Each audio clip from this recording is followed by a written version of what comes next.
The morning began with a silence that was never to be trusted in a war zone, for silence often came before the storm. And she knew this better than anyone else, for she had marched through valleys where echoes of gunfire seemed to sleep, only to wake without warning. She adjusted her helmet, the strap cutting lightly against her jaw, and tried to steady her breathing. The desert sun had not yet reached its peak, but its heat was already clawing at her throat. She was leading her squad along a dirt path, narrow and broken, carved by years of forgotten footsteps and the tracks of heavy wheels that had long rusted away. She was not afraid of the mission, for fear had left her the first day she saw her friends carried away in silence, but she was cautious as any soldier must be. Her eyes scanned the ridges above the road, searching for the glint of glass or the shadow of a rifle. Her boots pressed down carefully step after step, the rhythm of the squad, a heartbeat behind her each. Man trusting her instincts more than they trusted their own, and that weight was heavier than the rifle slung over her shoulder. Still, she carried it without complaint, because leadership was not something asked for. It was something that demanded blood, sweat, and sacrifice.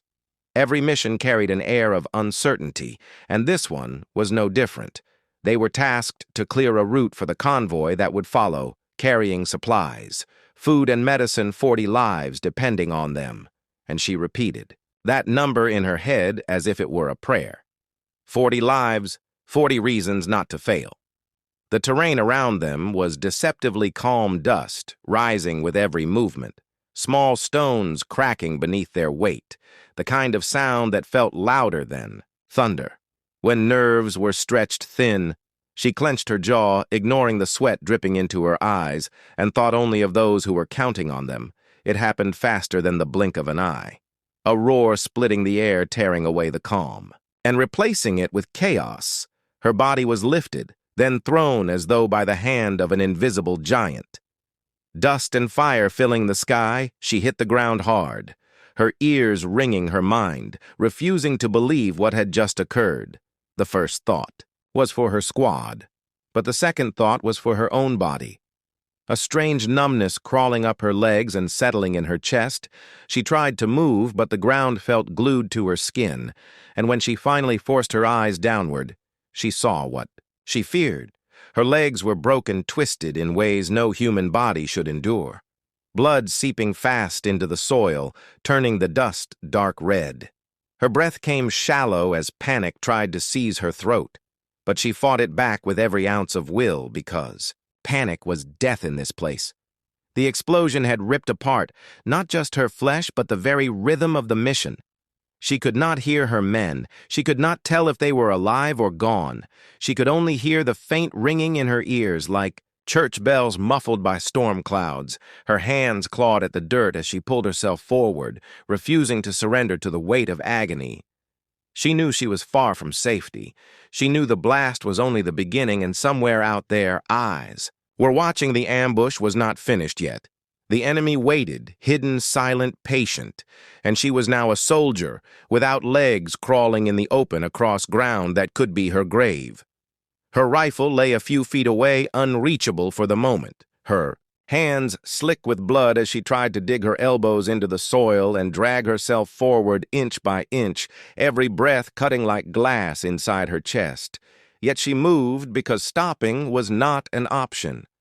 Not when lives still depended on her deed. Desert stretched ahead like a cruel test, mocking her weakness, daring her to keep going or to fade into the dust. She bit down hard on the pain, her teeth grinding against one another.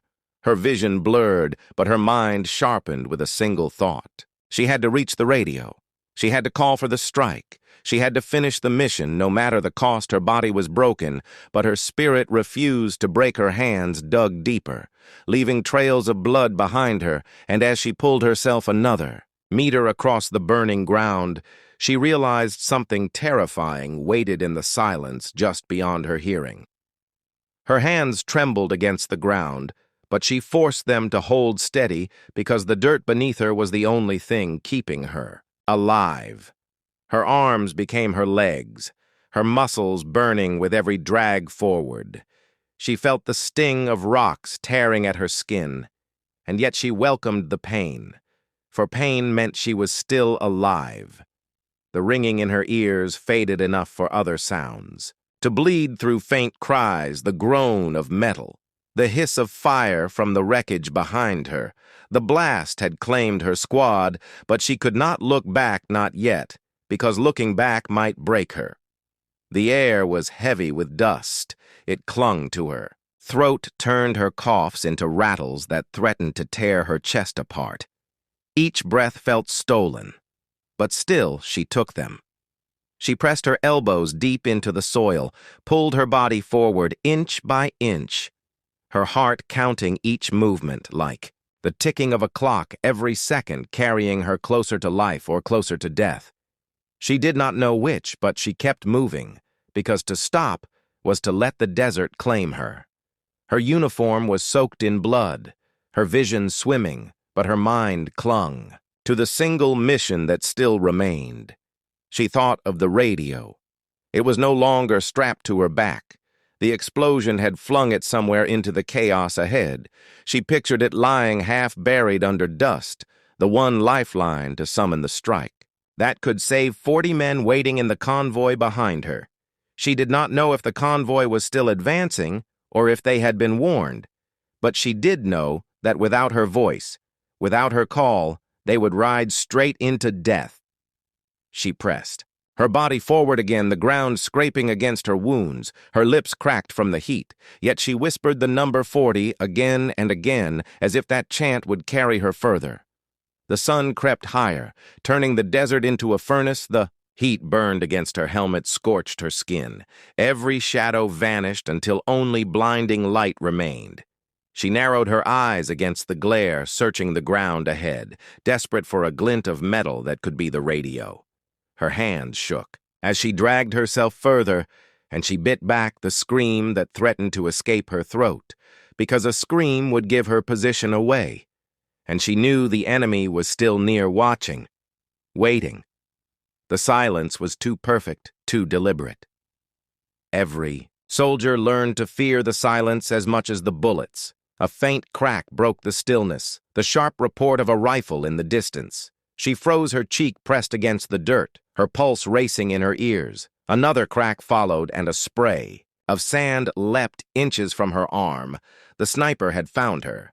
The desert itself seemed to tighten around her chest as she forced her body to remain still. She could not rise. She could not run. She could only crawl, and crawling made her the perfect target.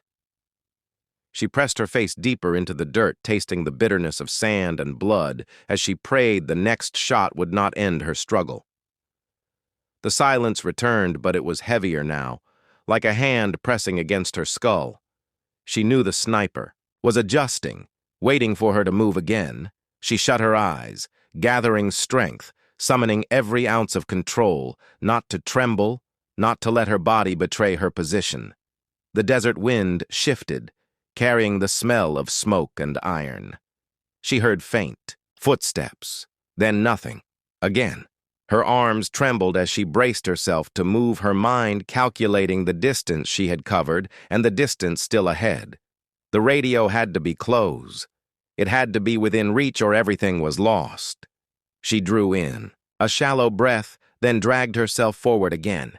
The movement, small, deliberate, yet it sent a new wave of agony ripping through her broken body. She clenched her jaw against it, the sound of her own bones grinding together almost louder than the shots she feared would come. She kept moving, half expecting the sniper to fire again, but the desert stayed eerily quiet, as though it too was holding its breath. Her hand reached forward, clawing at the dirt until her fingers scraped something. Hard and unyielding, buried beneath the dust, she froze, her chest rising and falling, her heart pounding because what she felt might be her salvation, or it might be the trigger of another trap. Her fingers closed tighter around the hard edge beneath the sand, and her breath caught in her throat.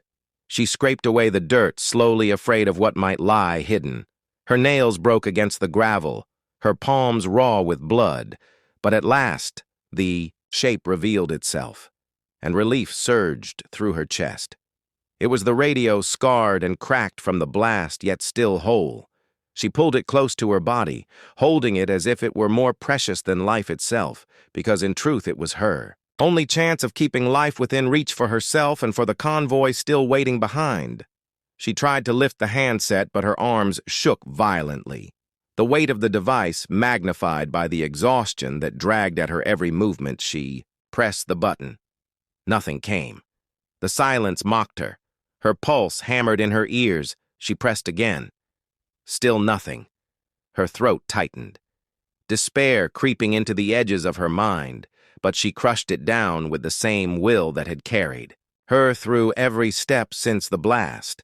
She remembered the training, the drills, the countless nights of repeating procedure until it lived inside her like instinct. She adjusted the frequency, her hands slick with blood and trembling like leaves. In the wind static, cracked faint and uneven, but it was sound. It was hope. She pressed the button again, forcing her voice into the receiver. Her throat-dry words breaking apart, yet determined to push through. She spoke the call sign, she gave the coordinates. She begged for the strike that would tear the enemy from the ridges and save the convoy. She waited, pressing the receiver hard against her ear, but only static replied. The emptiness was louder than any explosion. Her chest heaved with anger and pain, but she refused to accept silence. She would not allow the desert to swallow her voice. She shifted her position, dragging her ruined body into a shallow depression in the ground to shield herself from the sniper above. She tried again this time, louder, her voice cracked raw with desperation. She called once more, sending her words into the void. The static broke, then returned, then broke again like a whisper caught in the wind. She slammed the button once more, sweat and blood mixing on her. Skin, her vision blurred, and she blinked furiously to clear it. Her lips trembled, yet she spoke again and again until her voice was no more than a rasp. A faint voice answered through the static, the sound so fragile she feared it might vanish if she breathed too hard. It was the operator acknowledging her call. The voice asked for confirmation, but her throat gave nothing more than a whisper. She pressed the receiver close to her mouth, forcing every drop of strength into one final reply. She repeated the coordinates, her words jagged, torn by pain, but carried with iron will. The line went dead again, then returned with confirmation the strike was on its way. Her heart leapt, but only for a moment because she knew the enemy had heard. The same static, and they would not let her live long enough to see the sky light up. Her eyes scanned the ridge, though her vision swam. She saw movement, shadows darting along the rocks. The enemy was closing in. The sniper had given away her position by firing earlier, and now they would come to finish what the blast had started. She dragged herself deeper into the shallow ground, her arms screaming with exhaustion, but her spirit demanding more. Her fingers curled around the dirt as if clinging to the earth itself could anchor her against the tide of pain. She could hear footsteps now clearer, louder, pressing against the stones above her, the enemy descending like hunters drawn by the scent of blood. The seconds stretched into eternity, each heartbeat pounding like a drum inside her skull. The radio lay heavy against her chest, the static still alive in her ear, the promise of destruction moving toward the enemy lines, but not yet here, not yet in time.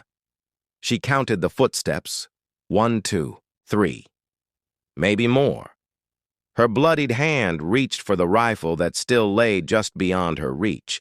The sniper had not fired again, which meant they were waiting for a cleaner shot, or perhaps moving closer for the kill. Her arm stretched her fingers, trembling just inches from the weapon, but her strength faltered and she felt the shadow of movement fall across her. The shadow loomed larger as her fingers brushed the cold metal of her rifle. Her lungs burned her throat dry as stone. She clutched at the weapon, dragging it closer, the weight dragging against the dirt as though it belonged to the desert. Not to her. Her arm shook. Her vision wavered, yet she pulled it into her grasp, the familiar feel of steel against her palm sparking life. Within her veins, her body broken, but her resolve sharpening like a blade, she pressed the butt of the rifle against her shoulder, though her shattered legs screamed against the motion. The footsteps grew clearer. She could hear the crunch of boots. Against rock, the scrape of loose stones tumbling down the ridge. They were too close, the air seemed to thicken. Every sound, magnified, the click of her rifle's safety echoing like thunder. She slowed her breathing, her cheek pressed to the dirt, her eyes straining down the sights waiting for the figure to break the horizon. Her finger tightened around the trigger, though every muscle begged for rest. She did not rest. She did not break. She would never surrender her mission. A shape emerged, jagged against the glare of the sun. Her pulse surged. She fired the recoil, crashing into her broken body, forcing a gasp from her chest. The shot tore through the silence, sending the enemy scattering cries rang out from the ridge. The footsteps multiplied. But she had bought herself a moment, one precious heartbeat of time. She dragged herself deeper into cover, her rifle heavy yet alive in her hands. She counted.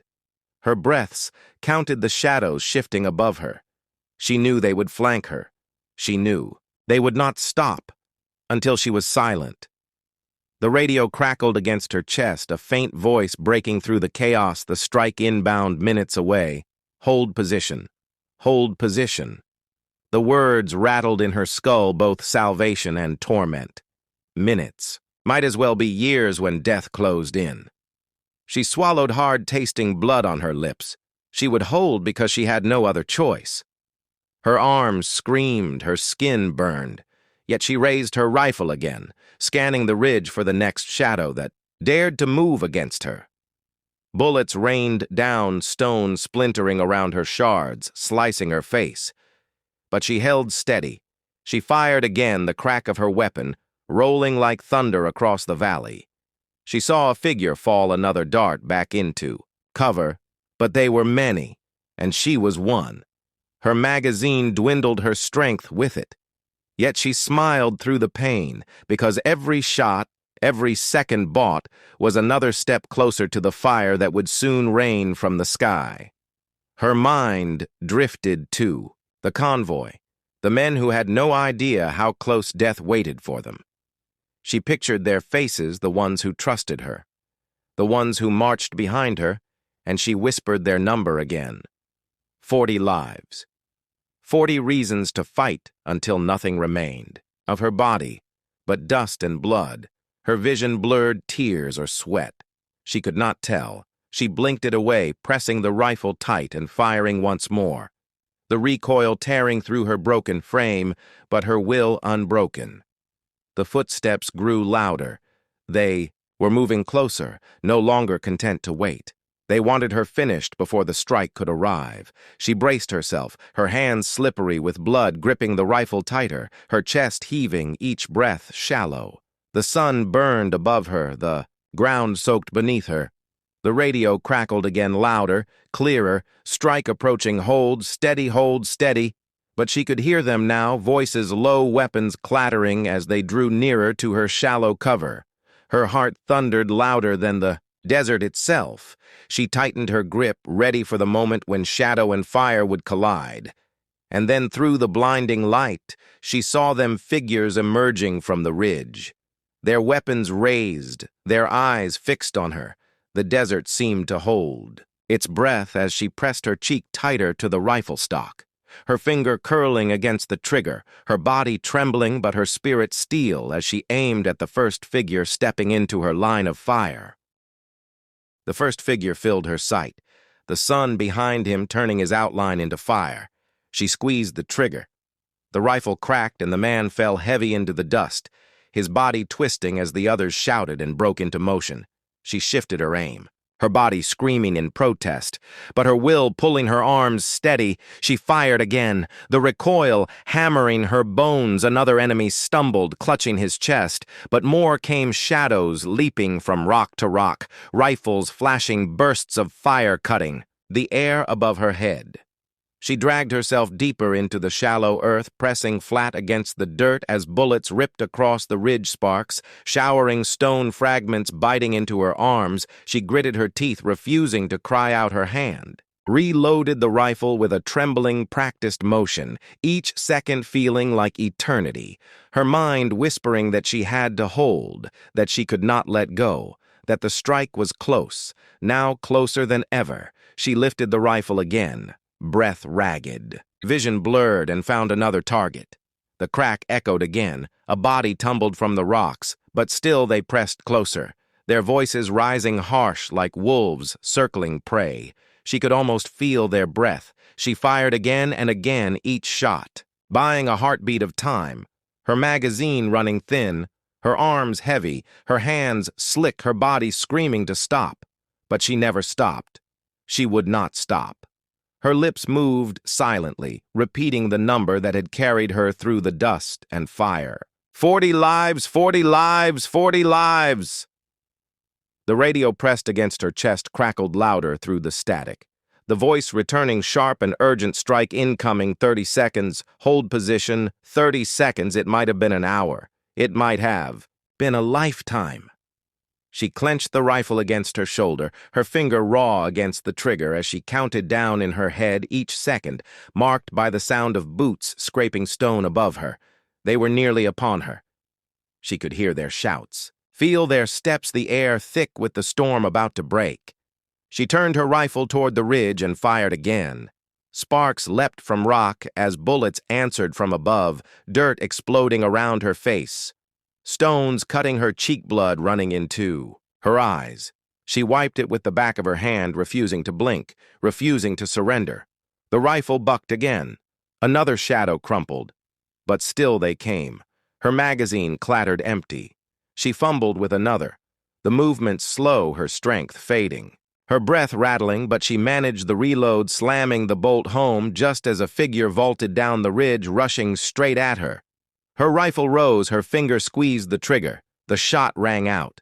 The man collapsed yards from her body, falling. Still in the dust, but another followed, and another. They swarmed, now desperate to finish her before the strike arrived. Her heart hammered her throat tight, but she fired again, dropping another each movement, tearing at her broken body, but she would not let them pass. She would be the wall, the last breath, the last bullet. If that was what the mission demanded, she whispered the number again. 40 lives, 40 reasons, 40 last chances. The radio screamed in her ear: strike inbound, strike inbound. Clear the area. Clear the area. But she had no strength to clear, no legs to run. She pressed her back to the earth, eyes fixed on the ridge above. Waiting for the sky to break open, she gripped the rifle tighter, knowing she would not be able to move. When the fire fell, she knew she might vanish with the enemy swallowed whole by the strike. Yet she welcomed it because her death would mean their survival, and her survival was never the point, only theirs. The air shifted, a deep roar rising from the horizon, the sound rolling like thunder across the desert. Her enemies' faltered heads lifting as the sky darkened with the promise of steel and fire. She smiled through cracked lips, blood on her teeth, her arms trembling as she raised the rifle. For one final shot before the heavens opened above them, she aimed at the shadow that stood tallest among them and pulled the trigger. And as the bullet left her rifle, the roar of the sky swallowed all sound, and the ground beneath her began to tremble, with the force of the storm descending upon the ridge. The ground shook beneath her broken body as the roar from the sky split. The heavens wide open, fire poured down upon the ridge in a torrent that turned stone to dust and flesh to shadow. The air burst with heat and thunder, each blast hammering her chest as if the desert itself had come alive. Her enemies screamed, their voices lost in the storm, their rifles falling silent one by one as the fire consumed them. She pressed herself flat against the earth, her arms wrapped tight around the radio, her rifle clutched to her chest, the world above her dissolving into flame. The blasts came in waves, each strike closer, louder, brighter. The light seared her eyes though she squeezed them. Shut the shock waves rattled her bones, pressed her deeper into the dirt. Her ears filled with the roar until she could hear nothing else. She thought of the convoy somewhere behind her, shielded by distance, waiting for a signal that the road was clear. She thought of their faces unseen but known their trust in her, their lives balanced on the line. She thought of how close they had come to the same fire that now tore apart. The enemy dust rained down, choking her lungs. The heat clung to her, skin like burning cloth. Her chest rose and fell ragged, each breath fought for as if the air itself resisted her. She opened her eyes, blinking through the haze shapes twisted in the smoke. Enemy bodies scattered across the rocks, motionless or burning. The ridge that had once held death above her, now broken and silent, the strike had torn it clean apart, leaving only ruin. She lay still, her heart pounding but alive, her hands shaking, yet still gripping the radio, as if afraid it too would vanish. Silence that followed was heavier than the blast itself, the desert holding its breath as the dust slowly settled. She raised her head, her neck stiff, her eyes scanning the devastation, each movement a lance of pain shooting through her shattered body. But she had to see. She had to be certain the ridge was empty, the threat destroyed. She forced herself onto her elbows, dragging her torso higher, though her legs remained limp, dead weight trailing behind her. She lifted the radio, pressing the button with trembling fingers, her voice barely a whisper, but enough to confirm mission. Complete static answered. Then a voice clear and steady. "You did it, hold on. We are coming for you." Relief surged through her chest. But it was fleeting her vision, blurred the edges of the world, dimming her strength, draining fast. She pressed the radio tight against her chest, her head sinking back into the dirt. The battle was done, but her body was breaking piece by piece. She fought to keep her eyes open, to stay awake because sleep now meant never waking again. She thought of the men in the convoy. She thought of the lives saved. She thought of the number that had carried her through the crawl 40. Her body shook with tremors, her hands slipping. On the radio, her lips dry, her throat raw. Yet she smiled faintly at the thought of their survival. Even if hers was uncertain, she had done it. She had held the line. She had called the strike. She had given them the chance to live the sound of rotors. Reached her faint at first, then louder. The chop of blades cutting the heavy air. She turned her head slowly, eyes straining to catch the shadow in the sky. A helicopter approaching, slicing through the dust. Her chest rose shallow, her strength fading, fast. But she forced her arm upward, her bloodied hand stretching into the light. A signal to the sky above her vision blurred. The helicopter loomed larger, its shadow sweeping across her broken form. She heard the shouts of her comrades, the pounding of boots drawing nearer. But her ears rang with emptiness. Her body sinking deeper into the earth, her eyelids heavy. She tried to whisper the number. One last time, but her voice broke into silence. The dust swirled around her, the world fading at the edges, her hand still raised toward the sky as the shadow closed in, and the desert held her in its grip, leaving the question hanging in the air whether she would rise again with those she had saved or vanish into the silence of the sands forever.